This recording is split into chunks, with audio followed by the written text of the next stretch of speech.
doctora Elena Kotler, ella por el cambio de sede fue que se le complicaba la fecha, pero no quería dejar pasar este importante espacio para discutir qué está pasando sobre el agua y la cuenca en la Ciudad de México, bueno, en toda la Ciudad de México y el área conurbana. Entonces, pues vamos a iniciar con esta charla y después damos pie a la próxima. Bueno, soy Elena Kotler, agradezco mucho la invitación a Ruta Cívica y me apena muchísimo no poder estar presencialmente con ustedes, pero bueno, quería compartirles algunas ideas acerca de la Ciudad de México en su cuenca.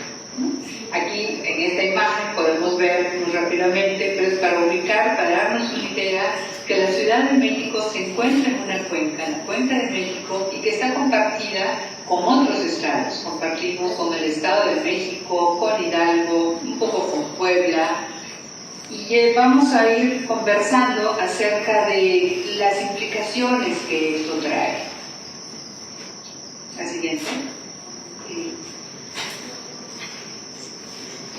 Sabemos, hemos visto muchas veces esta imagen, ¿no? Siempre nos parece una ciudad idílica.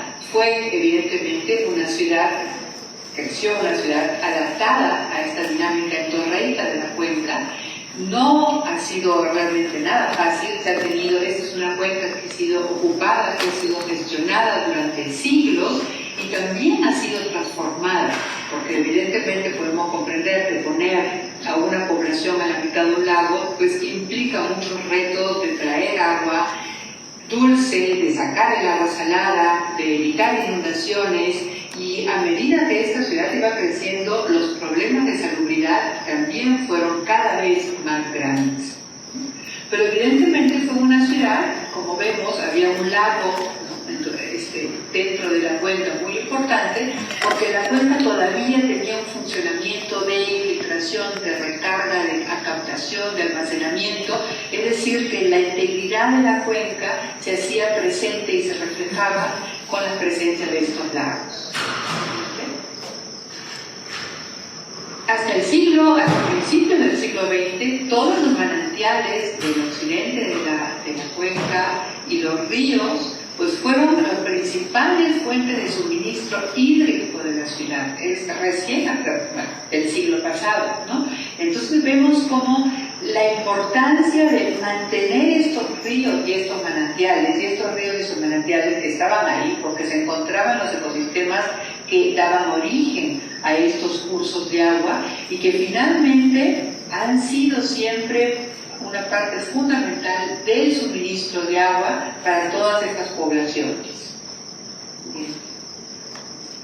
Pero bueno, cuando el agua deja de ser un factor principal para la planeación del territorio y para decidir uso de suelo, pues tenemos esto que actualmente tenemos, y con esta pavimentación, sellamiento completo, pues esto hace que todas las funciones de la cuenca, de infiltración, de recarga, de almacenamiento, de captación, todo entre en un disturbio muy profundo, ¿no? Y claro, este disturbio muy profundo es lo que vivimos día a día en relación al agua.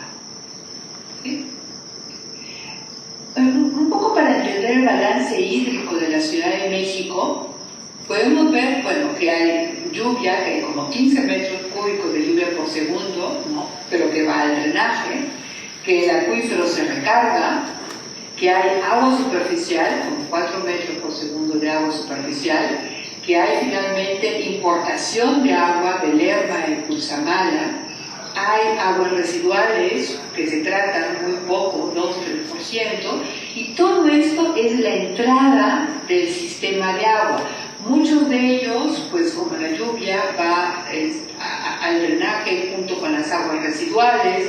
Al igual tenemos la parte de las fugas, que a veces puede alimentar parte del acuífero, o si no también irse al drenaje. Parte de todo lo que se trata, que también puede ir al drenaje, y finalmente vemos que exportamos pues 36 metros cúbicos por segundo, ¿no? Ahora, algo muy importante que hay que considerar, todos estos son datos muy aproximados. Ustedes pueden revisar documentos oficiales, artículos, y siempre que estos datos van cambiando. ¿Cuánto importamos? ¿Cuánto llueve? ¿Cuánto se evapotranspira? ¿Cuánto va al acuífero? No hay datos exactos. Todos son datos absolutamente aproximados. ¿Siguiente? Lo que sí vemos, otra más, dos más. Lo que sí vemos es que el 40% del agua que utilizamos en la Ciudad de México viene del Estado de México. Esto es un dato muy importante. O sea, estamos hablando que de la Ciudad de México, y la Ciudad de México recibe prácticamente un 40% que viene de otras cuencas de otro estado. ¿Sí? Siguiente.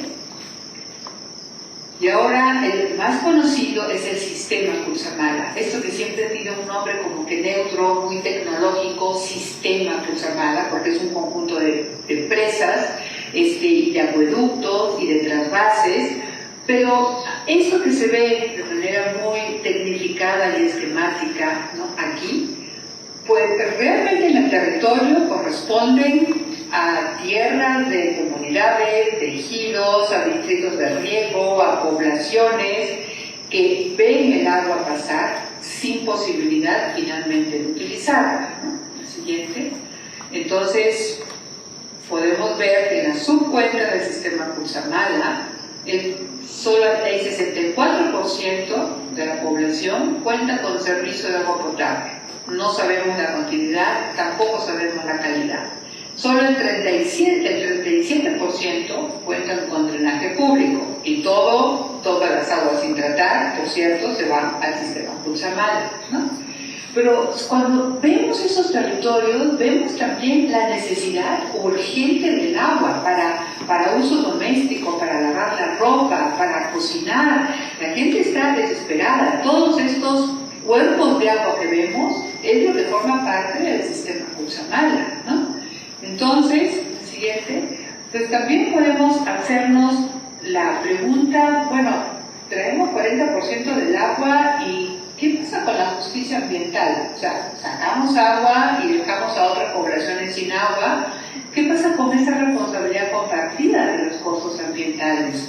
O sea, la Ciudad de México finalmente está extrayendo, somos una ciudad absolutamente extractiva de agua de otras cuencas que se encuentran bajo un estrés hídrico muy grande, ¿no? Siguiente.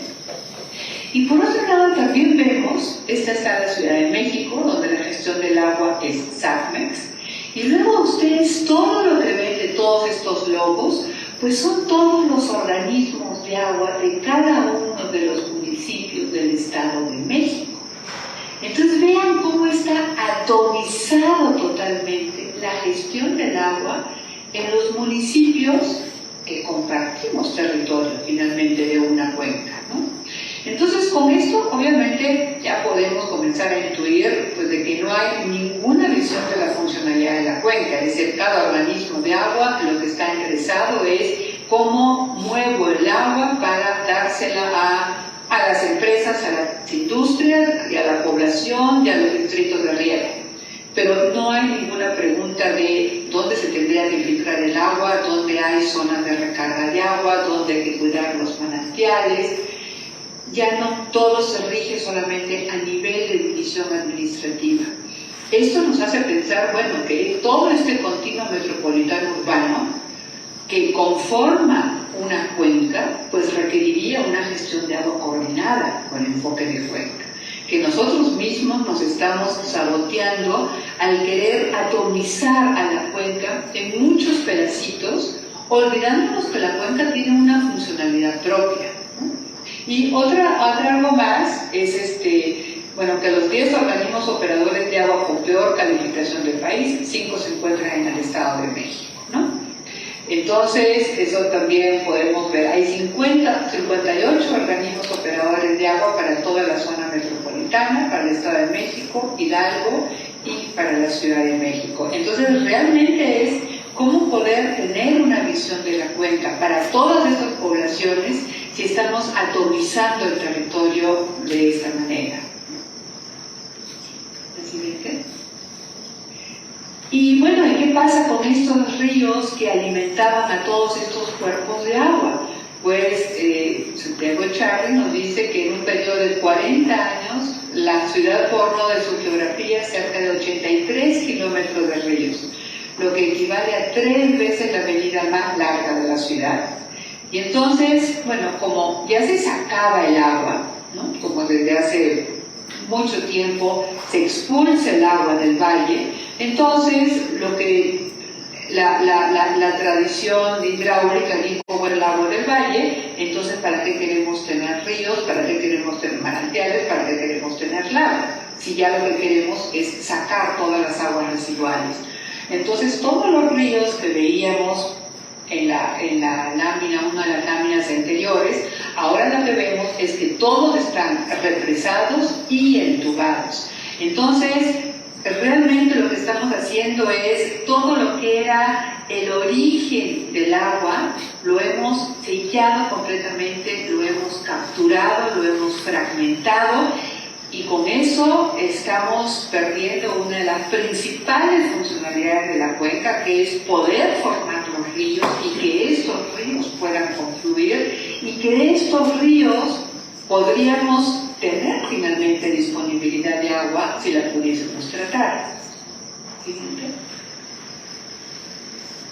Y bueno, y entonces lo que ha pasado históricamente es que se han hecho siempre obras contra las inundaciones de agua, y que posteriormente, a partir de los años 50, lo que hemos tenido es obras contra la escasez de agua.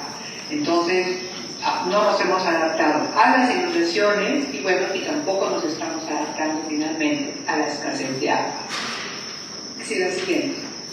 Y eso a pesar de que tenemos algo que se llama un poste en el agua de la Sierra de las Cruces y Chichinautzin, en el poniente, y el que es la zona de recarga de la cuenca, una de las principales zonas de recarga de la cuenca.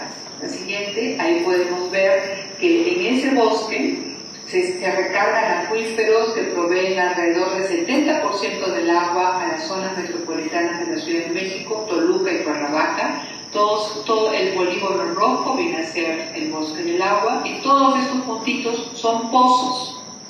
Pozos que el volumen de extracción Carlos López Morales lo ha calculado como de 46.7 metros cúbicos por segundo, y ese es el valor que le da 31.000 millones de dólares. Es decir, que si el bosque del agua no existiera, el costo de reemplazo equivaldría al presupuesto anual del sistema de agua de la Ciudad de México por 10 años. O sea, ese es un poco para darles el valor de lo que tenemos acá, este bosque del agua. ¿Sí? Siguiente. Pero por otro lado, en términos de adaptación, lo que estamos viendo es que las fugas pues cada vez son mayores. El 2021 fue el pico más alto que teníamos, aumentó 71%. El 2022, pues bueno, como eso es hasta mayo, entonces solamente habían 10.000, seguramente que en mayo acá ya han subido. Entonces lo que tenemos que sí, es que cuánto se pierde en fugas, está el rango entre el 30 y 40%. Es decir, lo que traemos del sistema Cutzamala lo usamos para que se pierdan las fugas, así literal, ¿no? Siguiente. Y finalmente, esto es una imagen que todos nos hemos acostumbrado, todos lo vemos y todos decimos, claro, de Rotoplas, parecemos que somos la ciudad de Rotoplas. Esto es la mayor prueba de vulnerabilidad hídrica que tenemos. Porque ¿por qué si recibiéramos agua por una tubería, por qué tenemos que subirla hacia una cisterna con la energía que eso nos cuesta para mantenerla, para captarla, para almacenarla y luego para poderla utilizar? Esto es una prueba así a nivel puntual de la inmensa vulnerabilidad que tenemos en la Ciudad de México y que ya la tenemos absolutamente naturalizada. Es decir, todos los que tienen casas tienen una cisterna subterránea o bien tienen los famosos Rotoplas, como si fuese algo normal. Y no es normal. Las ciudades que tienen una buena gestión de agua no tienen por qué tener ni cisternas ni rotoplas. Entonces, eso es una prueba inmensa de la vulnerabilidad que vivimos. Siguiente. Y entonces, la pregunta, ¿aún podemos ser resilientes? Resilientes entendiéndolo como esto, la capacidad de aprender y de gestionar grupos humanos y modificar instituciones. Bueno, ya con lo que hemos visto, yo creo que ya ustedes mismos estarán dando una respuesta. Esto quería darles algo que nos puede dar esperanza. Este proyecto del lago Tláhuac-Xico, donde de lo que se quiere es poder captar agua para riego, para agua potable, tener en el lago Xico 2 plantas de tratamiento, realizar desarrollo ecológico en proyectos ejidales y comunitarios y sobre todo cerrar el paso a fraccionadores que lo que quieren es desecar el lago y poder construir. Esto, a pesar de las fugas, a pesar de los rotoplas y a pesar de los entubamientos de los ríos, esto diría, pues a lo mejor comenzamos a aprender que sí tenemos que estar manteniendo estos cuerpos de agua y sobre todo mantener los ecosistemas que dan lugar a esos cuerpos de agua. ¿Verdad? La siguiente.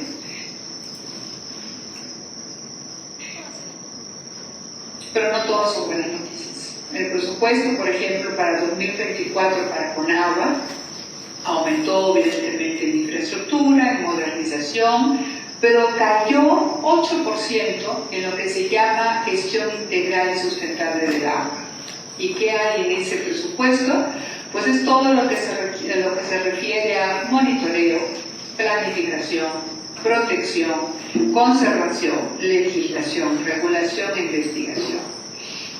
Entonces, si todo este rubro tiene cada vez menos presupuesto, pues la posibilidad de poder planear, de poder conservar cuerpos de agua y de poder monitorearlos, pues las estamos perdiendo. Y con esto también vemos un poco la visión de SACMEX.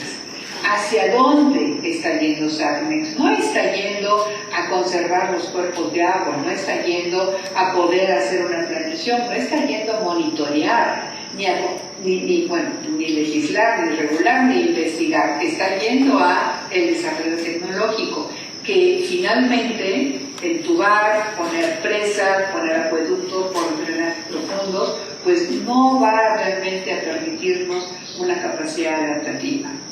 Siguiente. Y las opciones que se están planteando son, bueno, pues traer agua de Edomex, de Hidalgo, o de Veracruz, o de Puebla, ¿no? Tener más acueductos, tener más derivaciones para poder traer agua. Entonces, evidentemente, esa es la gran tentación, porque hay sequías, porque hay falta de agua, es cierto. Entonces, la tentación es, en cambio de vamos a recuperar bosques, vamos a recuperar cuerpos de agua, vamos a tratar el agua que tenemos, vamos a reusar el agua. No, la tentación es, vamos a traer agua de otras cuencas, sin ninguna consideración a sus propias problemáticas. La siguiente. Entonces, por último, esta capacidad adaptativa, estas decisiones que puedan llevar a procesos de gobernanza, de autogestión, a la creación de nuevas instituciones y políticas públicas, pues tendrían que pasar, y creo que ya se ha visto en otro módulo, es en estos programas y planes de ordenamiento, pues que desarrollen una concepción de ciudad en una cuenca sustentable. Hay que cambiar la visión de instituciones como SACMEX, que sea de control, adaptación. Hay que revisar, ordenar concesiones, seguir limitando fugas, separar aguas pluviales de descargas, tratar de reutilizar aguas por su cuenca. Y también algo muy importante es generar y transparentar la información sobre calidad de agua, porque tenemos un grave problema con la privatización de agua vía el embotellamiento, ¿no? Botellas de agua, ¿no? Y lo que falta es realmente comenzar a transparentar la información sobre calidad de agua, porque las botellas de agua no nos dicen sobre calidad de agua, no dicen que tiene 0 calorías, menos mal, pero nada más. Pero les voy a decir que las plantas de tratamiento de las embotelladoras y las plantas de tratamiento del gobierno, pues no son muy distintas, pero por cuestiones de percepción, la población cree más en lo que es las botellas de agua. Y ahí tenemos un problema de privatización. Y finalmente, la Ley General de Agua con derecho humano, porque esta es la que nos va a llevar a una reformulación total de aspectos como concesiones, de aspectos de tratamiento, de aspectos de gestión y de participación local. Y también con aspectos de ordenamiento y de planeación. Entonces, bueno, estas serían algunas ideas que quería compartir con ustedes. Y bueno, esperando que la conversación continúe. Hay mucho que hacer. En este sexenio no se logró los grandes cambios que esperábamos, comenzando por la Ley General de Agua, pero requerimos tener propuestas, requerimos seguir dialogando, discutiendo con tomadores de decisión, informando a la población, y esperemos que estos foros sean con esa finalidad. Muchísimas gracias. Que le llegue el aplauso a la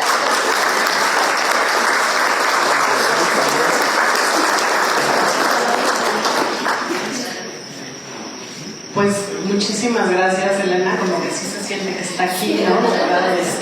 Pero creo que el panorama que nos plantea Elena nos deja claro pues la dificultad también de gestionar el agua, de traerla, de no conservarla aquí, de que no se recarguen los acuíferos. Los datos que también nos dio Manuel Llano en la mesa anterior sobre cómo nos está, pues eso, monitoreando, sabiendo quién acapara el agua, cómo se mide, cuánta agua queda, y pues esto que también los tinacos y las cisternas como nuestros indicadores de vulnerabilidad climática y lo que viene, ¿no? Porque lo que viene es lo que tenemos que decir, pues es la crisis climática en la que ya Otis es un efecto muy claro de cómo vienen los cambios severos. Bueno, y este año qué tal vivimos los calores y lo extenso que fue esta temporada de secas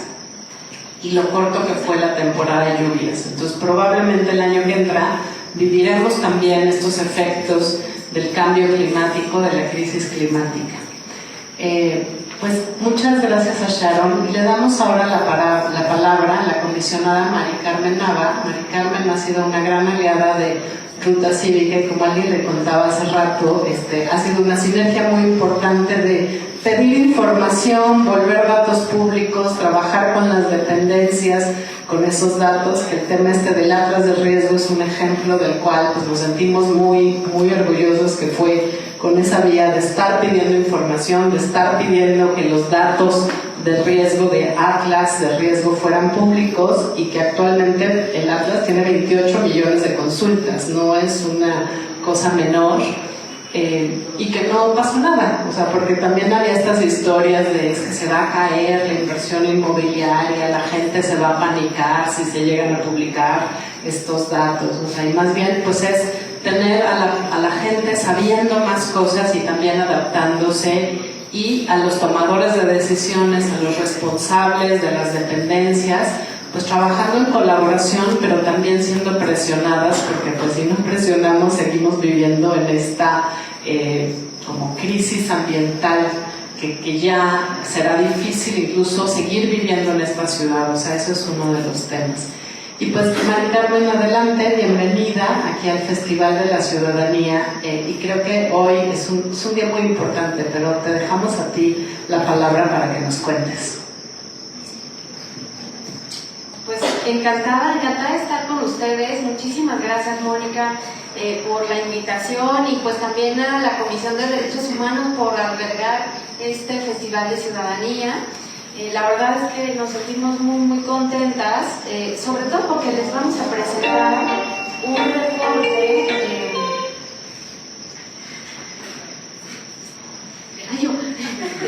reporte que nos llevó algún tiempo realizar. Fíjense que como organismo de transparencia tenemos la facultad de hacer investigación aplicada de tal manera que podamos brindar información mucho más digerida, sobre todo en temas de interés público. Entonces, bueno, pues estoy la verdad muy contenta con esta parte del trabajo de estos festivales, porque es para nosotras la oportunidad de acercar información para que ustedes la puedan revisar, analizar, retroalimentar.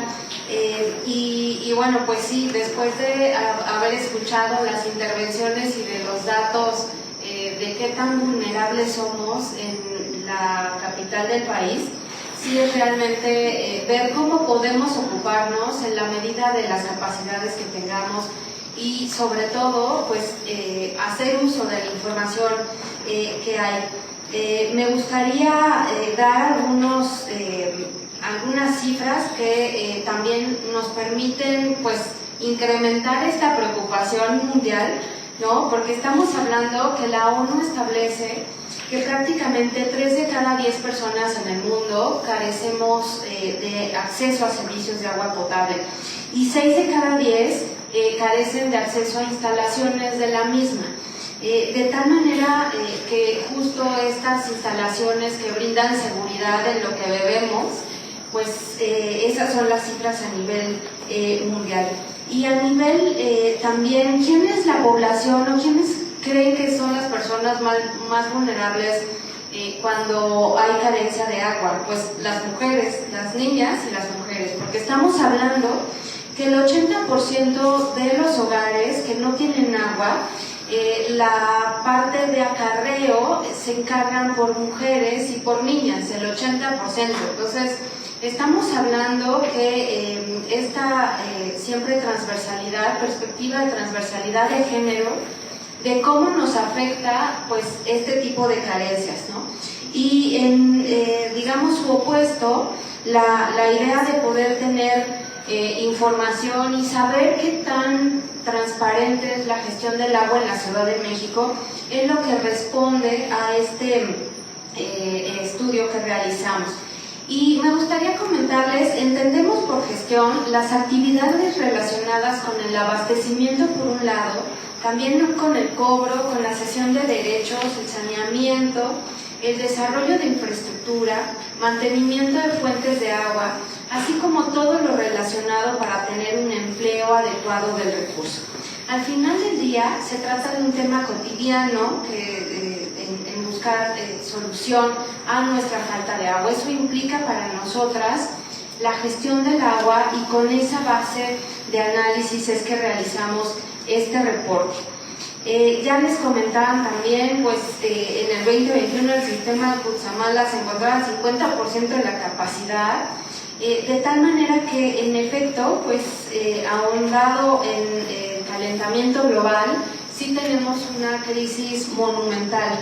Y con todo esto, fíjense que nosotras al iniciar el bosquejo de este reporte, esperábamos que el tipo de información que nos encontráramos fuera un poquito más sofisticado, dado que realmente estamos con focos rojísimos, ¿no?, en la metrópoli.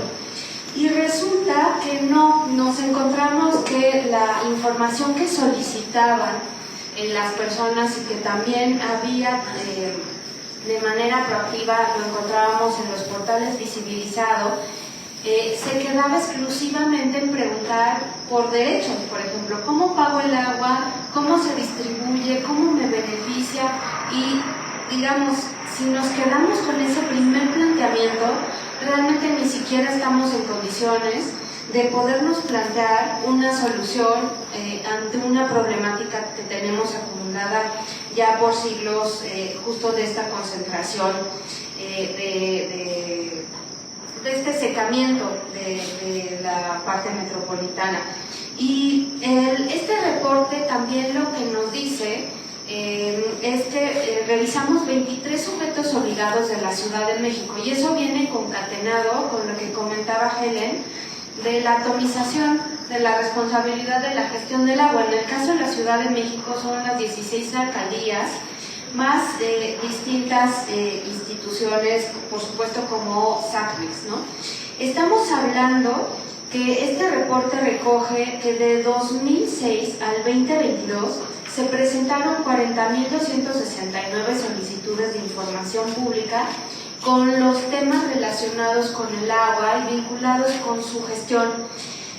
También de estas solicitudes, estamos hablando que la principal categoría, casi el 40%, es decir, el 39.2%, se refiere justo al pago de derechos, es decir, lo que les comento, o sea, el interés de las personas por saber del agua era cómo la pago. Y me parece que si estamos en una realidad que nos estamos quedando sin agua, que no hay manera de tener justicia hídrica si no hay transparencia, pero solo nos limitamos a preguntar cómo pago el agua, pues no va a haber manera justo de exigir una gestión del agua que rinda cuentas, que sea sustentable, que realmente sí nos garantice o nos procure, nos abone a esta reducción de preocupación por cómo vamos a sobrevivir, ¿no? Y uno de los hallazgos también significativos de este reporte es que pues necesitamos justo mejorar el tipo de solicitudes de información que encontramos y también lo que los portales públicos manifiestan en cuanto a la gestión del agua. Realmente encontramos que falta rendición de cuentas, mejorar la transparencia. Ustedes van a ver varios números y pueden descargar a través de datos abiertos esta información, porque también va vinculado en cómo presentamos información. Una de las agendas que pues tiene tanto Ruta Cívica como Cartocrítica a lo largo de los años es cómo encuentran la información, si son en PDF, si clasifican la información o no. Y nosotras, digamos, en el Garante de la Ciudad de México también nos hemos hecho cargo de ir justo revisando los recursos de revisión. ¿Qué significa eso? Son inconformidades que si ustedes presentan solicitudes de información y no encuentran el resultado o la respuesta que esperan, pueden inconformarse ante el garante. Y nosotras hacemos la revisión de las inconformidades que ustedes presenten. De tal manera que de 2019 al 2023 hemos concentrado el 92% del sentido de esos recursos, de esas inconformidades a favor de las personas. Es decir, nos encargamos de que ya no clasifiquen información que es inclasificable, porque en efecto se tiene que abastecer el derecho al agua, que también es un derecho humano, y no a cualquier agua. Justo también hacían referencia a las mediciones de la calidad de la misma. Y ustedes sabían que el exigir la calidad del agua, los indicadores, está dispuesto en ley, de tal manera que esa información también, por supuesto, tiene que ser transparente, y no lo es, no lo encontramos, de tal manera que pues aquí tenemos todo un área de oportunidad por justo pedir información. Ustedes van a poder encontrar qué información pueden tener las alcaldías de acuerdo a las condiciones georreferenciadas que tienen, de tal manera que pues no abundaré en esas características, pero sí me gustaría muchísimo reforzar varias cosas, bueno, al menos dos. La primera es, no podemos exigir que haya información, que haya respuestas públicas si no tenemos calidad de la misma y profundidad en la información. De tal manera que podremos estar exigiendo justicia hídrica sin haber transparencia, y no hay manera de asignar incluso responsabilidades en administraciones públicas sobre la mala gestión del agua, porque eso daña la salud al final si no hay información, si no hay transparencia. Entonces, esa es la gran conclusión, y por supuesto les traemos, a quienes estén interesadas, varios códigos QR para que descarguen el reporte especial, que por acá lo tenemos, ¿no? Y hay un protocolo de apertura y transparencia ante riesgos, porque justo el carecer de agua pues implica un riesgo. Entonces, este protocolo de apertura y transparencia también tenemos varios ejemplares, los pueden tomar, los trajimos para todas ustedes. Muchísimas gracias por la oportunidad de participar.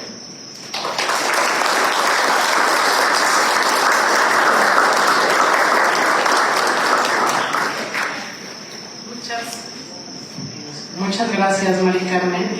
Creo que también lo que hay que decir es eso, que nosotros hemos sido de los que están solicitando acceso a la información. Mucho de este acceso a la información entonces después se vuelve información pública, que es lo que explicaba Manuel, ¿no? Se vuelven estos datos, esta información que ya no solamente la usamos nosotras, sino se vuelve pública en el portal de SACMEX o de la dependencia responsable. Y este tema de volver la transparencia activa, o sea, información abierta, ¿no? Activamente.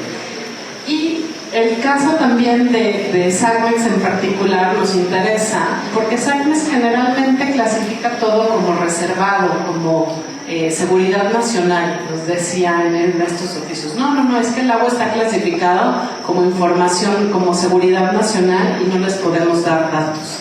Entonces, el trabajo ha sido, pues no es seguridad nacional, es justamente un derecho humano y en ese sentido esta información debe de ser pública. Entonces, creo que vamos a seguir insistiendo en ese sentido y encontrar pues en el Info Ciudad de México, en el Instituto de Acceso a la Información, pues un aliado, pero también invitarlos a ustedes a pedir información sobre temas de agua. Creo que es un asunto y este reporte pues nos dice cómo, ¿no? Nos dice en ese sentido, ojalá ahorita volvamos a poner el QR para que lo tomen y empezamos a seguir accediendo al agua. 40,000 solicitudes se me hace luego poco y 300 y tantas se me hace poco para andarnos peleando contra SACMEX que vuelva la información pública. Entonces, ojalá podamos en los siguientes años que estamos sufriendo cada vez más de esta escasez y de estas inundaciones, como nos presentaba Elena, a pedir más datos abiertos y acceso a la información. Y bueno, finalmente, pues decirle a Michelle que se presente primero, que ella ha estado coordinando mucho de esto junto con Jimena, pero que se presente y vamos a hacer también una presentación de un pequeño manual que tenemos. Listo. Listo. Muchísimas gracias, Moni. Mi nombre es Michelle Morelos, estoy trabajando en el área de comunicación de Ruta Cívica y mi expertise es en comunicación pública de la ciencia en temas de agua. Bueno, pues primero, gracias al panel por también todo este trabajo que se ha hecho y también gracias a ustedes por asistir. Yo creo que la información es vital y también que ustedes se sensibilicen respecto a un tema tan importante como es el agua. Creo que eso, que ustedes estén aquí, ya es un avance y nos da mucha esperanza e ilusión. Gracias.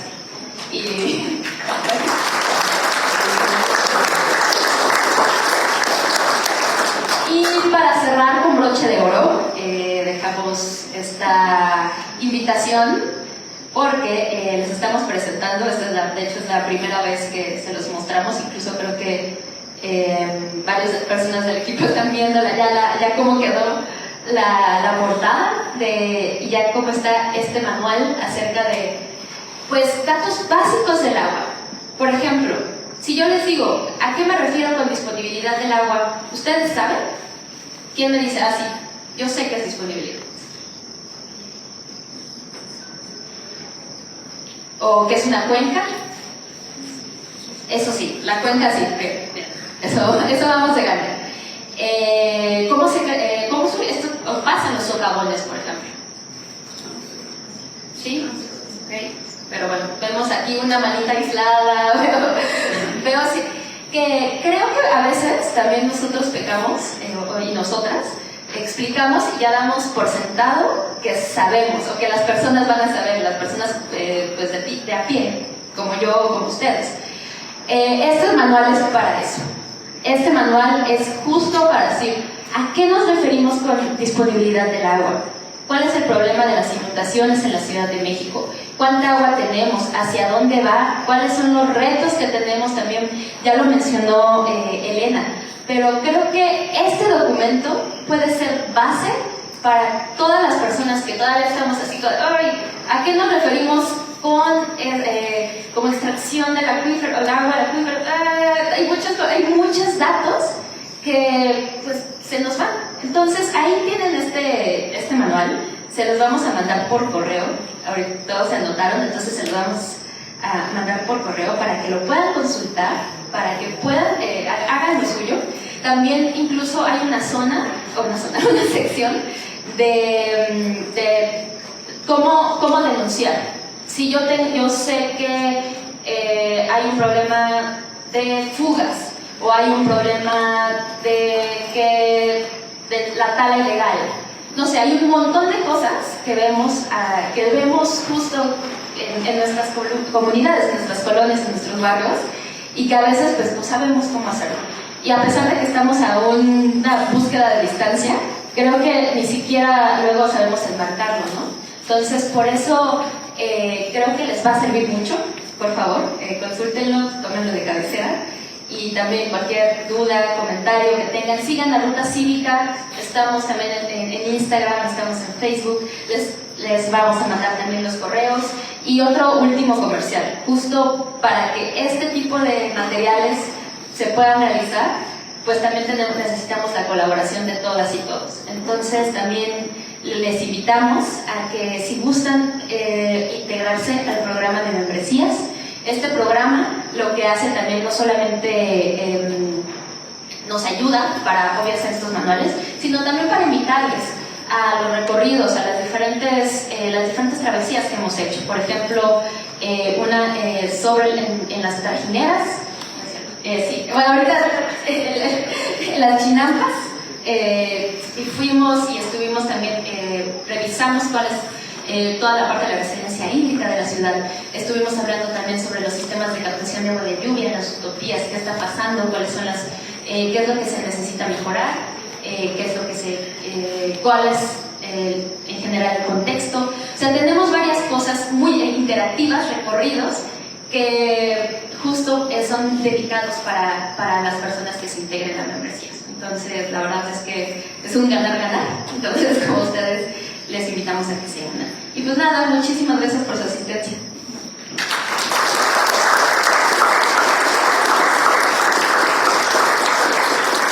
Muchas gracias por estar aquí, gracias Mari Carmen, gracias Sharon y gracias a todos los participantes y moderadores y pues también ustedes, porque sin ustedes la verdad es que no somos muchos, somos nada más nuestras discusiones de café y creemos que este tema de regresar a tener caminatas por la ciudad, tener estas travesías, es gracias al trabajo con ustedes, a su participación y también acérquense si tienen nuevas iniciativas, si quieren hacer algún taller, si quieren hacer alguna caminata. Estamos justo a punto de planear 2024, entonces nos encantaría también escuchar sus iniciativas y ver cómo las podemos apoyar. Muchísimas gracias, nos vemos 2024. Gracias.